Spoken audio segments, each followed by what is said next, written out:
गृहस्थाश्रम स्वीकारा। ये कल हमने देखा गृहस्थाश्रम में रह के कैसा आचरण करने चाहिए, ये भागवत हमें सिखाती है। और हम कई बार भागवत तो सुन लेते हैं, लेकिन हमारे आचरण में सुधार नहीं होता, कोई काम का नहीं। और संसार में कैसे रहने चाहिए, किसी के साथ में किस प्रकार का संबंध होना चाहिए, गृहस्थी का सच्चा कर्तव्य क्या है, ये सभी बातों का उत्तर भागवत में मिला है। क्यों कि व्यास जी का यहाँ पर एक श्लोक है, बड़ा महत्वपूर्ण श्लोक है। और विशेषता ये है कि जो श्लोक महाभारत में है वही यहाँ है। श्लोक है, यदि हास्ति तदन्यत्र यन्ने हास्ति न कुत्रचित। यानी मेरी जो भागवत में है वही तीनों लोक में है।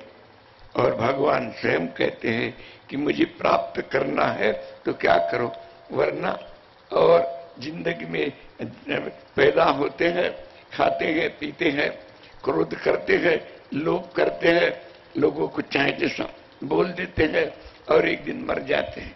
हमें मनुष्य जन्म काहे के लिए मिला है? अरे मनुष्य जन्म इसके लिए मिला है, याद रखो, जैसे वृक्ष का गिरा हुआ फल एक बेर गिरने से फिर डाली को लगता नहीं, वैसा मनुष्य जन्म एक बार गया तो फिर नहीं लगा। मनुष्य जन्म इसी के लिए मिला है कि इसमें, और इसीलिए भागवत वेद व्यास जी ने लिखी है कि मनुष्य जन्म में मनुष्य का कर्तव्य क्या है। और वे यदि आपका कोई प्रेमी व्यक्ति होए तो उसके साथ कैसा बर्ताव करे, आपके द्वार पर आए तो, आपका मित्र हो तो कैसा, कोई संत महात्मा हो तो कैसा, आपका कोई रिश्तेदार हो तो कैसा व्यवहार करे। और तो इन सारी बातों का उत्तर एक ही प्रसंग में मिलता है, सब प्रसंगों में मिलता है। वैसा आपको बता दिया है कि इतना बताने के लिए समय नहीं है। जो प्रसंग अभी आप सुनोगे वे प्रसंग 5 दिन तक चलता है यदि श्लोक लेके बोले तो, लेकिन सप्ताह में समय का बंधन होता है।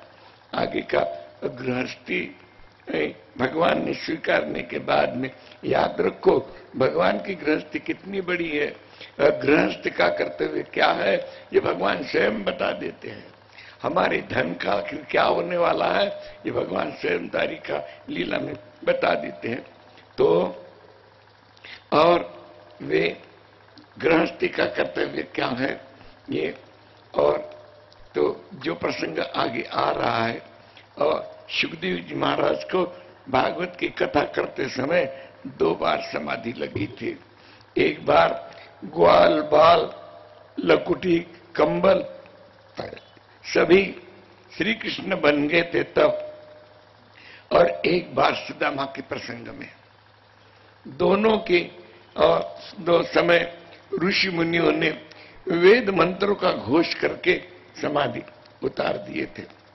तो वे सुदामा उनके और बड़े परम मित्र थे। याद रखो दुनिया में एकदम धनवान और एकदम गरीब ऐसी मित्रता बहुत कम होती है। यदि धनवान को गरीब से कोई मतलब होगा तो उससे मित्रता करेगा, मतलब नहीं होगा तो कोई धनवान गरीब से मित्रता नहीं करेगा। लेकिन ऐसा प्रसंग है कि बिल्कुल यानी इतना गरीब है कि जिसको खाने के भी लर्जे हैं, लेकिन और इतना अमीर सामने का व्यक्ति है कि वे और उससे बड़ा व्यक्ति दुनिया में है नहीं। और इनकी मित्रता कैसी निभानी चाहिए ये है। और अपना कर्तव्य क्या है, हर व्यक्ति अपना कर्तव्य समझे। यदि हम समझे नहीं तो हमारा भागवत सुनने का अर्थ क्या है, फिर नहीं समझे। यदि हमारे स्वभाव में बदल न हुआ तो फिर भागवत का मतलब क्या है। आइए, और भी स्वास्थ्य बहुत खराब है और कल तो रात भर हम सो नहीं पाए, बिल्कुल बैठे थे। ठीक है वे, और भगवान की कृपा है प्रसंग बराबर हो जाएगा। अब आप चिंता मत करना।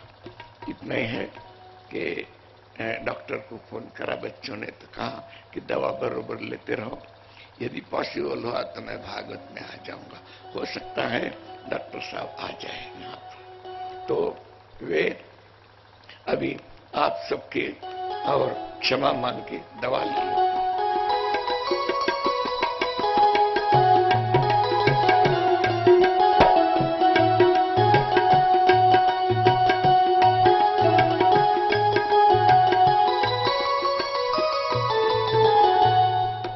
आगे प्रसंग आता है सुदामा। सुदामा का मतलब क्या है? इंद्रियों का दमन करने वाला जो होता है वो सुदामा। आपको अपने इंद्रियों पर काबू रखना है। आगे के स्कंद में जो प्रसंग आता है, भगवान उद्धव से कहेंगे कि उद्धव एकादश स्कंद में कि उद्धव यदि तुझे जीवन में सुखी होना है, देखिए भगवान कह रहे हैं यदि तुझे जीवन में सुखी होना है तो तू दो बातों पर नियंत्रण रख, एक जिह्वा और एक शिश्न। जिह्वा यानी अपनी जिह्वा और शिश्न यानी अपना मूत्र स्थान। ये दो ही बातें और सारा ये करती हैं। और जिह्वा इतनी ताकत में रखो कि वे उद्धव और किसी को भी कोई भी और उल्टी सीधी बात करना गलत है। किसी के भी साथ में उद्धव क्रोध करना गलत है। बहुत बहुत बातें बोलेंगे, पूरा एकादश स्कंद बोलेंगे। 31 अध्याय है। एक एक सप्ताह में तो समय का बंधन होता है। जब केवल कोई जगह हम एकादश स्कंद लेके बैठे 2-2, 3-3 महीने बोलते, इतना समय भी हमको मिलता नहीं है। और ऐसे ये सुदामा प्रसंग ये एक सप्ताह चल सकता है यदि सारे पूरे श्लोक लेके बोले तो। है प्रसंग केवल 2 अध्याय में, लेकिन कितना रहस्यमय है। तो वे सुदामा भगवान के परम मित्र है, लेकिन बहुत गरीब है। गरीब बहुत इतने गरीब है कि वे और आज गुजरात में जो पोरबंदर है वहां के रहने वाले हैं। और वे इतने गरीब हैं। और देखिए श्री कृष्ण के बराबरी का ज्ञान प्राप्त किया है रामानी। तो वे इतना ज्ञान प्राप्त करने के बाद में वे ज्ञान के बल पर चाहे जितना धन कमा सकते थे, लेकिन ज्ञान का उपयोग केवल धन कमाने के लिए नहीं है, ये सुदामा ने निश्चय कर लिया था। और आप सही सोचो तो चाहे जितना ज्ञान किया और केवल धन कमाने के लिए ही ज्ञान का उपयोग किया तो आखिरी क्या है? धन कमाकर और बैंक बैलेंस बढ़ा के रख दो और एक दिन मर जाओ। आप जितना रुपया पैसा कमाते हो उतना स्वयं के लिए खर्चा नहीं करते हो, अपने लोगों के लिए खर्चा नहीं करते हो, लोगों के लिए खर्चा करते हो, स्वयं के लिए नहीं। और सब छोड़ छाड़ के एक दिन मर जाते हैं। हमारे साथ में कुछ नहीं। हमारे बिंदु जी महाराज वृंदावन में थे, हमारे बड़े प्रेमी थे, भागवत उनसे सुनना वे, लेकिन वो पक्की ब्रजभाषा में बोलते थे। और उनको बहुत वे हमें भी कहते थे कि बाबा लोग आपको चैन नहीं खाने देते तो आप मत जाया करो, नहीं तो लोगों को और हवा के ₹1.25 बोल दिया करो कि कोई नहीं बुलाएगा। बोला हम ये नहीं करेंगे। वे भी उनको बहुत परेशान करते थे, तो उन्होंने ऐसा करा कि लोग फिर भी बुलाते थे। बहुत धन जमा हो गया, मिले थे, थोड़ा स्वास्थ्य खराब हो गया। बाबा राधे बाबा ये गरीबों को दान कर दे। हमको बोला, मेरा आप अपने हाथ से कर दो। ये सब इसमें से मैं लड़का एक भी नहीं था, एक कन्या थी। अपने बच्चों के साथ कैसे बर्ताव करना है ये भी भागवत बताती है आपको। तो एक और कन्या थी, उसका एक पुत्र है। वो कन्या की शादी बरेली में हुई, उसका पुत्र है, उसका नाम पीयूष है। हम उसको मुन्ना बोलते, रामायण बहुत बढ़िया करते। तो उन्होंने क्या लिख दिया बिंदु जी महाराज ने, धन दौलत से एक दिन खाली होगा, धन दौलत से एक दिन खाली होगा, अंत समय भगवान का भजन चलेगा साथ, श्री राधे भजन चलेगा साथ, अंत समय भगवान का भजन चलेगा साथ, श्री राधे भजन चलेगा। बस बोल दिया कि आखिरी भगवान का नाम ही साथ में जाने वाला है, दुनिया की कोई चीज नहीं साथ जाएगी। आपका अपना अच्छा बुरा स्वभाव साथ में जाएगा और वही हिसाब से हमको योनि मिलने वाली है। इतना सुन रहे हैं हम। तो सुदामा बड़े शांत स्वभाव के थे, बहुत गरीब थे और उनकी एक साधारण सी कुटिया थी, उसको चंद्रमौली बोला है। चंद्रमौली यानी, और चंद्रमा का प्रकाश, सूरज का प्रकाश घर में आता है, यानी ऐसा ही टूटा फूटा छप्पर था उसमें। और वे घर में ओढ़ने बिछाने को क्या था, 4 किमतान के टुकड़े थे, 4 टुकड़े थे बस, वही ओढ़ना। और पत्नी थी, पत्नी पतिव्रता थी, पत्नी का नाम सुशीला था, नाम जैसी सुशील थी। और बच्चे भी थे। सुदामा को वस्त्र कितने थे, केवल एक धोती थी, दुपट्टा नहीं था, एक धोती। और सुशीला को एक चोली और एक साड़ी। बच्चे को गजानन महाराज की जय, कोई वस्त्र नहीं था। ऐसी अवस्था में भी और बड़ी प्रसन्नता से दिन निकालते हैं। और गरीब को हम देखते हैं कि गरीब लोग और भगवान को बहुत भला बुरा कहते हैं कि तेरी क्या आंखें फूट गई है सामने के घर में, और कितना अनाज का और ये फेंका जाता है और हमें एक दिन को खाने को भी नहीं देता। तू कितना तो निष्ठुर हो गया। भगवान को बुरा भला मत बोलो, भगवान आपको पाप नहीं देते हैं, भगवान आपको पुण्य नहीं देते। गीता में भगवान स्वयं कहते हैं, ना दत्ते कस्यचित् पापम न चैवम सुकृतम विभु, कि अर्जुन न तो मैं किसको पाप देता हूं न तो मैं किसको पुण्य देता हूं, तो पाप पुण्य फिर हमें मिलता कैसा है। गोस्वामी जी ने उत्तर दे दिया, सब मनुष्य जाति के लिए अपना स्वभाव सुधारो। कर्म प्रधान विश्व करी राखा, जो जस करे सो तत्फल चाखा। यदि आप लोगों के साथ प्रेम से रहते हो आपको प्रेम मिलेगा, यदि आप लोगों के साथ दुश्मनी से रहते हो आपको दुश्मनी मिलने वाली है, याद रखो। और जन्म जन्म में यही मिलते रहेंगे आपको। तो जो जैसा कर्म करेगा वैसा फल मिलेगा। तो भगवान कहते, ना दत्ते कस्यचित् पापम न चैवम सुकृतम विभु, मैं तो किसी को पाप देता नहीं, पुण्य अपने अपने कर्म से सब प्राप्त करते हैं। तो सुदामा यही चाहते थे।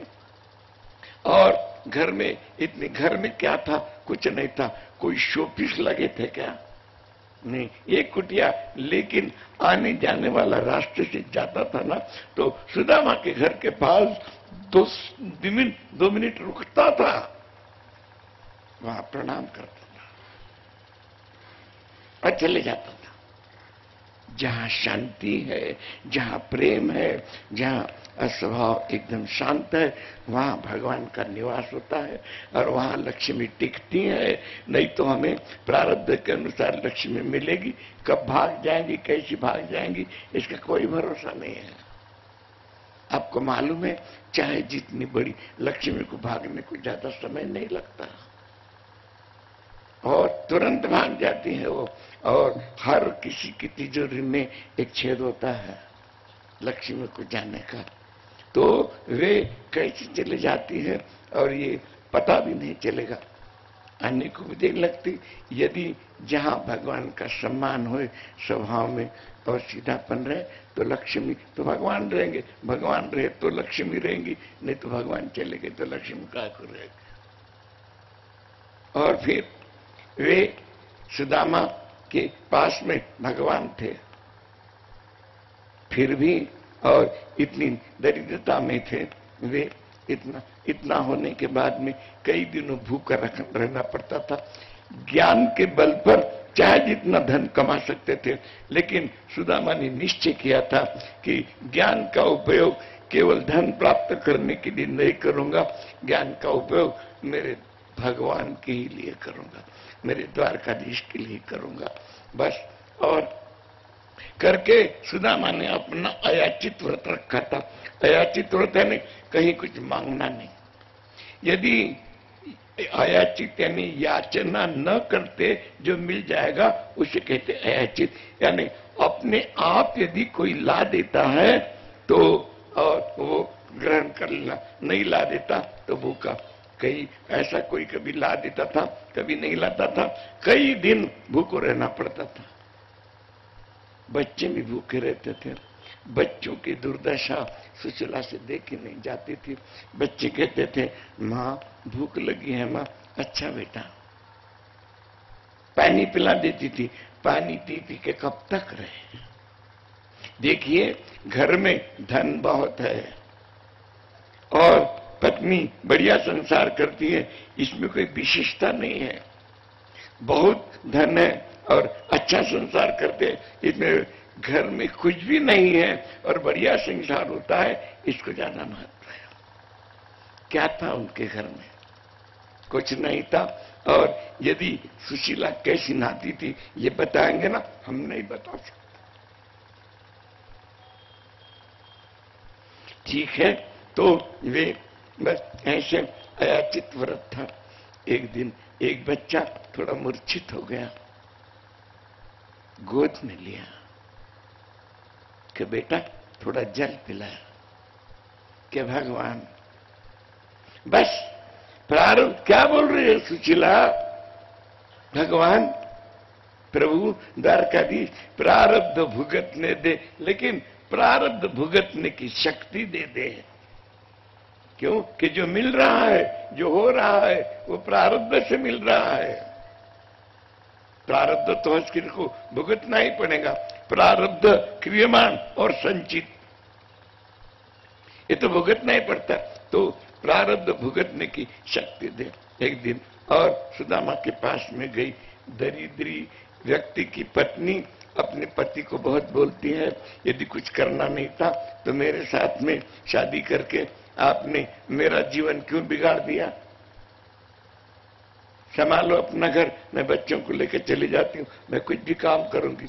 लेकिन सुशीला कभी भी कोई भी बुरी बात नहीं कही। और दरिद्री अवस्था में इतनी लीनता नहीं आती। सुशीला ने तुरंत और सुदामा के पास में गई, द्वारकाधीश के पास बैठे थे कि स्वामी एक प्रार्थना करनी है। देखो दरिद्री अवस्था में इतनी लीनता, भूखी है, सुदामा भी भूखे है, बच्चे भी भूखे। स्वामी एक प्रार्थना करनी। बोल सुशीला। स्वामी द्वारकाधीश आपके मित्र हैं? कि हाँ। और द्वारकाधीश ने आपसे कहा था कि और मेरे द्वारिका में आना। कि हाँ, आप ही बता रहे थे। तो आप एक बार द्वारिका जाते क्यों नहीं?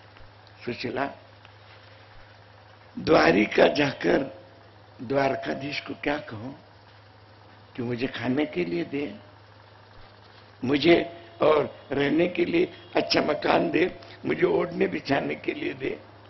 स्वामी आप कुछ मांगो, ऐसा मैं नहीं कहती। सुधा और सुशीला मांगने से मित्रता में बांध आ जाती है। सुशीला कहती मैं मांगती, वो तो 1000 हाथ वाले, आप केवल दर्शन के लिए जाओ। तो सुशीला और किसी के द्वार पर जाना नहीं, ऐसा मेरा नियम है स्वामी। और दुनियादारी वालों के द्वार पर नहीं जाना ये नियम ठीक है, लेकिन जिस द्वार से हम आए हैं और जिस द्वार पर आखिर हमको जाना है और जो द्वार सबके लिए खुला है, वहां जाने में क्या हरकत है? सुशीला, आज तक और मेरी सब बात तुम मानते आए हो, कभी तुमने कुछ नहीं कहा। आज तुम मुझे द्वारकाधीश के पास जाने के लिए कह रहे हो। सुशीला, तुम्हारे बदन की साड़ी भी मैं तुम्हें नहीं ले सका, और आज तुम मुझे और द्वारकाधीश के दर्शन के लिए जाने को कह रही हो। सुशीला, और मैं जाने को तैयार हूं, लेकिन सुशीला देखिए, हमने विदुर जी महाराज के प्रसंग में भी आपको वाचा सिद्धि बोला था। वाचा सिद्धि क्या होती है? जो शब्द संतों के मुख में से निकलते हैं वो वही शब्द भगवान के मुख से निकलते हैं। तो मैं वहां जाने के बाद में, देखो ये नहीं बोला सुदामा ने कि मैं तो इतना गरीब हूं, एक धोती पर जाऊंगा, खुला बदन जाऊंगा, भूखा जाऊंगा। तो ऐसा नहीं बोला, मैं द्वारिका में जाऊंगा। और सुशीला, और फिर मैं ऐसा इतना गरीब, तो मेरा नाम सुन के काहे को आएंगे? अब तो राजा बन गए। पढ़ाई करते थे तब ठीक है, लेकिन कितना विश्वास है कि सुशीला मैं वहां जाऊंगा और जब द्वारकाधीश को पता लगेगा कि मैं आ गया। देखो कितना विश्वास है, एकदम गरीब है, एक धोती पर जाने वाले हैं। जब मैं जाऊंगा और मेरे द्वारकाधीश को पता लग जाएगा कि मेरा मित्र सुदामा आया है, तो सुशीला द्वारकाधीश सुनते से मेरे लिए दौड़ते आ जाएंगे। बस भगवान के प्रति ये पूरा पूरा विश्वास रखो। और आप चमत्कार देखो, हमारा विश्वास कम है, नाटक ज्यादा है, इतनी बात ध्यान में रखो। आप सब समझते हो इस बात को। तो कह मैं जाऊंगा, तो सुशीला और मेरे जाने बाद में भगवान मेरा बहुत स्वागत करेंगे, और इतना स्वागत भगवान करेंगे। और स्वागत करने के बाद में जब वो मुझे पूछेंगे कि मित्र गुरु ग्रह से आने के बाद में तूने शादी कर लिया, मैं कहूंगा हाँ। तो ये नहीं कहा, दूसरा कोई होता तो क्या कहता था? फिर वो पूछेगा क्यों रे, तेरी बीवी कैसी है? ऐसे बोलेगा ना, शादी किया? हाँ किया। फिर तेरी बीवी है कैसी? नहीं। याद रखो, अरे भगवान हमसे रिश्ता लगाते हैं। सुशीला जब वो पूछेंगे कि मित्र शादी किया, आने के बाद मैं कहूंगा हाँ, तो फिर वो पूछेंगे मेरी भाभी कैसी है? भगवान पूछेंगे, यानी भगवान ने रिश्ता लगा दिया कि तू और मेरा मित्र है, वो मेरी भाभी है। मैं कहूंगा बहुत अच्छी है, तो वे पूछेगा भाभी का नाम क्या है? मैं कहूंगा सुशीला नाम है। इतनी अच्छी भाभी है और सुशीला नाम है, तो उसने तो मेरे लिए जरूर कुछ ना कुछ भेजा होगा। बोलेंगे क्या भेजा? सुशीला है घर में कुछ? कैसा नहीं? और 3 दिन से बच्चे भूखे। आप तो कितने दिन हो गए भूखे? मेरी भूखी हुई नहीं कहा, आप भूखे हो, मेरे बच्चे भूखे। घर में तो कुछ नहीं। क्यों जी? पतिव्रता के वाणी में शक्ति होती है। यदि सुशीला कह देती कि ठीक है, अंदर के डिब्बे में जो है वो ले जाती हूं, जो चीज बोलती वे वाणी संकल्प से तैयार हो जाती थी। लेकिन सच्ची पतिव्रता अपने वाणी का दुरुपयोग नहीं करती। सच्चा संत अपनी, वरना जो 24 घंटे भगवान का भजन करता है वो क्या नहीं हो सकता, उससे सब कुछ कर सकता है। लेकिन सच्चा संत कभी अपने मुंह से ऐसी बात नहीं निकालेगा, ऐसी वाणी नहीं निकालेगा। नहीं तो उसने बोली उसके वाणी से तो सब होता। सुदामा भी यदि कहते कि ठीक है अंदर के डिब्बे में वो ले जा, वाणी संकल्प से वस्तु बन जाती थी। लेकिन सुशीला ने कही घर में तो कुछ नहीं है, यदि आपकी आज्ञा होगी। देखो दरिद्री अवस्था में कितनी लीनता है, भूखी बैठी है, बच्चे भूखे हैं, पति भूखे हैं, फिर भी पूछती है यदि आपकी आज्ञा होगी तो 4 घरों में जाके भिक्षा मांग के लाऊंगी। कितने घर बोले उसने? 4 घर बोले, 10 घर बोले ने, 4 ही घर बोले। 4 घर में भिक्षा मांग के लाऊंगी। और सुदामा ने कहा कि सुशीला भिक्षा मांगूंगी, और यदि कोई आशा से किसी के पास जाओ और यदि वहां निराशा हो जाए तो उसके प्रति मन में कुभावना पैदा हो जाती है। तो वह क्या कहने लगी, मैं ऐसी चीज मांगूंगी जो कोई भी दे देगा। मैं एक घर में केवल 1 मुट्ठी भर के सूखा सूखा पोहा मांगूंगी, जिसे आप तंदुल भी कहते हैं, वो पोहा मांगूंगी। एक घर से 1 ही मुट्ठी लूंगी। और 4 घर क्यों कहे? पुरुषार्थ 4 है, धर्म, अर्थ, काम और मोक्ष। आपको चौथे स्कंद में इसका विवरण पूरी अच्छी तरह से हमने सुनाया था। तो फिर वे भी यदि आपकी आज्ञा हुए तो जाओ सुशीला। बस जाने लगी, जाते जाते अब चले जाना। अब क्या कर रहे हैं? अब द्वारकाधीश को प्रणाम किया और सुदामा को प्रणाम करके कहती, स्वामी जो मांगने के लिए जा रही हूं वो मिल जाए ऐसी कृपा करो। वाह रे वाह, 4 मुट्ठी स्वयं कह दिया कि 1 मुट्ठी पोहे तो कोई भी दे देगा। अब कहती कि कृपा करो उसके लिए। वो 4 मुट्ठी पोहे थे, वो क्या था आपको आगे पता चलेगा। गई और निकलने लगी। बच्चों ने पूछा, माँ तुम तो कभी बाहर जाते नहीं, आज जा रही माँ? और भगवान को भोग लगाने के लिए कुछ लाने जा रहे हो माँ? ये नहीं बोला। देखो बच्चों के संस्कार देखो, आप बच्चों पर अच्छे संस्कार करो। बच्चे को केवल कोई व्यक्ति डांट डूट करते रहते हैं, हाँ ऐसा नहीं करना, ऐसा मत डांटो, इतना प्रेम से समझाओ, प्रेम से समझाओ और प्रेम से।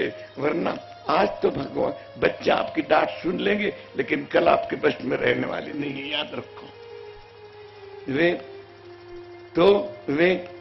कहे बच्चे को ये नहीं बोला बच्चे ने कि माँ हमारे, तो बच्चे क्या कहते हैं कि माँ द्वारकाधीश को भोग लगाने कुछ लाने जा रही है। बच्चों को मालूम, ये नहीं पूछा हमारे खाने के लिए कुछ लाने जा रही है, नहीं, द्वारकाधीश को भोग लगाने के लिए मालूम था भोग लगेगा तो प्रसादी मिलेगी कि हाँ बेटा द्वारकाधीश को भोग लगाने के लिए जा मां, जल्दी जल्दी जा।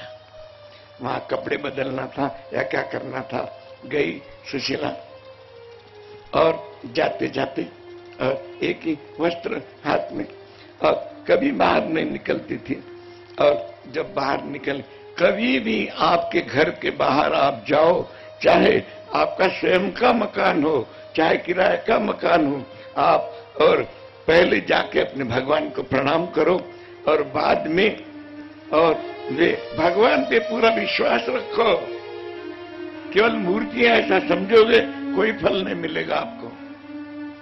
आपकी मूर्ति रक्षा नहीं कर रही, आपके भगवान रक्षा कर रहे हैं। तो आप चाहे आपका स्वयं का मकान हो चाहे किराए का हो, जाते समय अपने वास्तु को प्रणाम करो, क्योंकि वास्तु आपकी रक्षा कर रही है। चाहे किराए का मकान हो चाहे खुद का हो, वास्तु को प्रणाम करो। और घर में प्रवेश करते समय भी वास्तु को प्रणाम करो। 18 महीने ऐसा करके देखो। महाभारत में वन पर्व में धौम्य ऋषि ने पांडवों को जो ज्ञान बताया उसमें ये भी बताया है, जिसके पास महाभारत होगा उसमें वन पर्व पढ़ लो। तो वे जाके प्रणाम करी। और जब दुनियादारी में हम देखते हैं, यदि मांगने वाला कोई आया तो खुले दरवाजे बंद हो जाते हैं। और बोला जाता आगे जा। यहां सुशीला बाहर निकलते से बंद दरवाजे खुल गए। सबको ये लगता था कि हमारे घर से इसके घर में कुछ न कुछ जाए।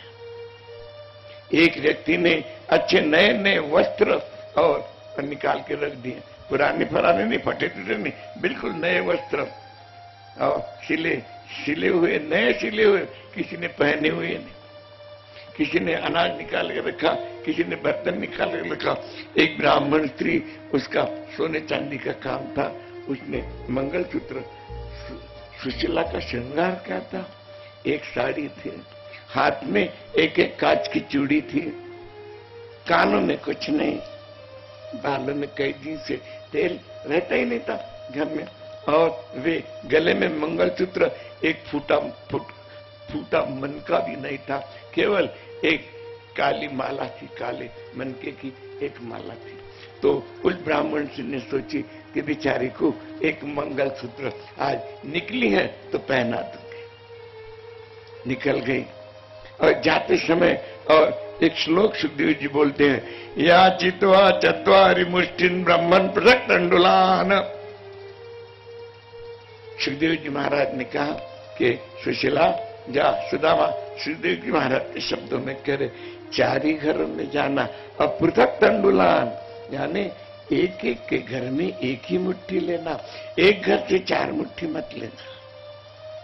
गई और पहले गई, जाकर क्या कुछ मांगने को हम जाओ तो पहले जाके बैठ जाते हैं, इधर उधर की गप्पे करते, फिर धीरे से बोलते। बाहर गई और बाहर से ही ओम भवति भिक्षाम दे, मैं भिक्षा मांगू सबको। और सुशीला इतनी सुंदर थी कि ऐसे भेष में भी महालक्ष्मी दिखाई देती थी, और सुंदरता भी बड़ी सात्विक थी। कोई भी उसके तरफ देखता था, पापी भी देखा तो उसके मन में कभी पाप वासना नहीं पैदा होती थी, एकदम उसे नतमस्तक हो जाता था। इतनी सात्विक सुंदरता थी।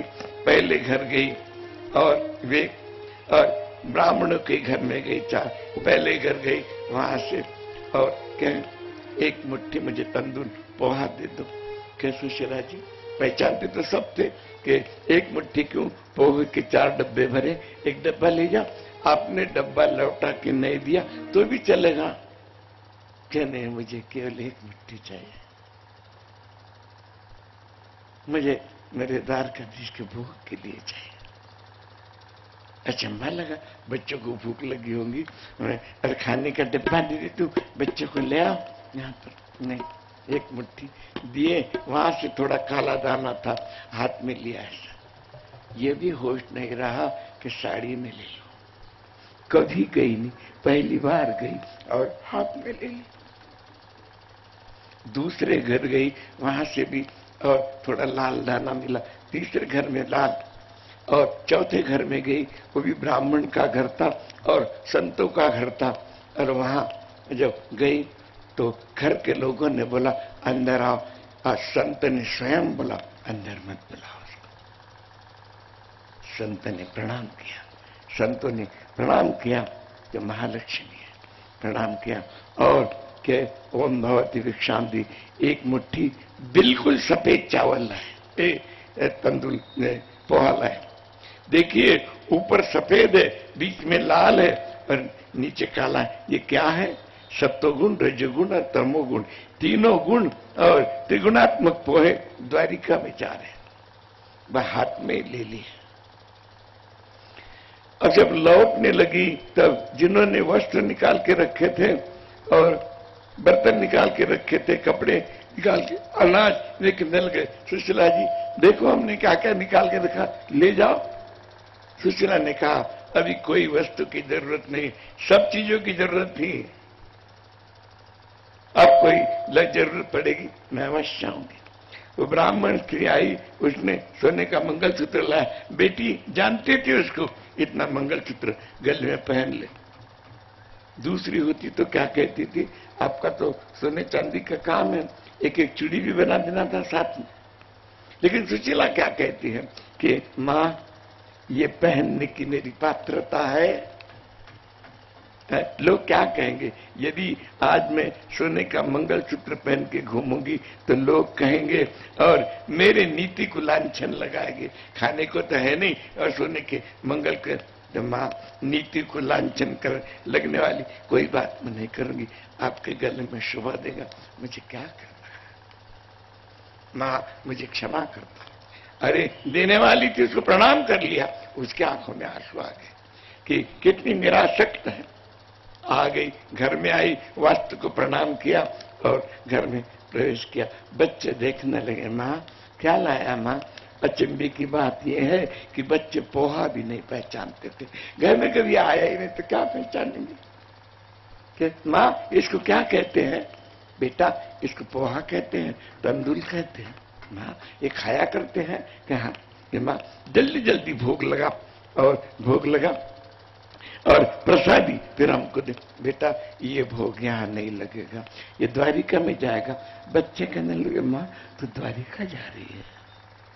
बेटा मैं नहीं जा रही, तुम्हारे बाबा। बच्चे कहने लगे, माँ बाबा चुप चुप गाड़ी नहीं जाएंगे।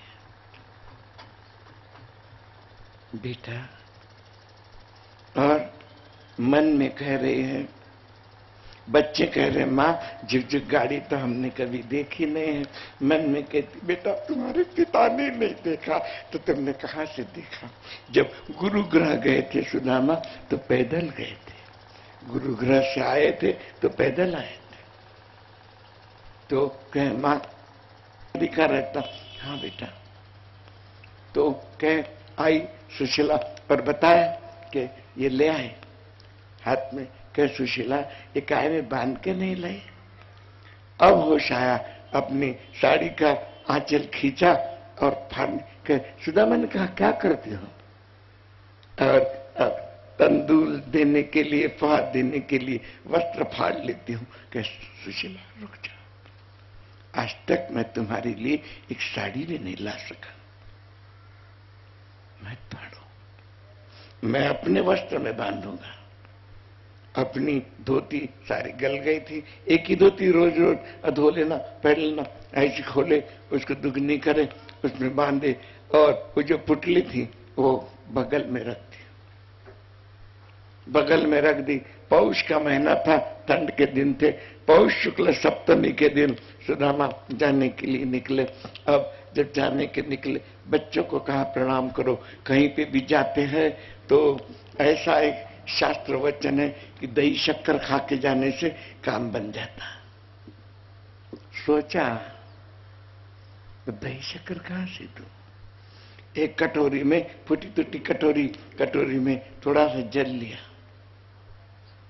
भगवान को भूख लगा, प्रभु यही मेरी दही शक्कर है, आप ग्रहण करो और मैं मेरे पतिदेव को पिला दूंगी। भोग लगाया और कटोरी ली, सुदामा को कहे कि ये ग्रहण कर लो। सुदामा ने देखा, अचंभे की बात देखो, आध्यात्म क्षेत्र में और सारा काम वाणी से होता है, वासना से होता है। और सुदामा ने देखा तो सही में दही शक्कर थे।